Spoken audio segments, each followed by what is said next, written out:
volume down and power button. Now keep holding the power button. Now when the screen turns black, I will also hold the volume down button.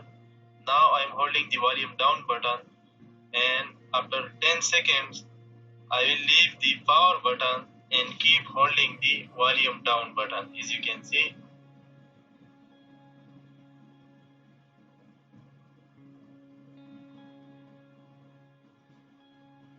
Now during the DFU mode,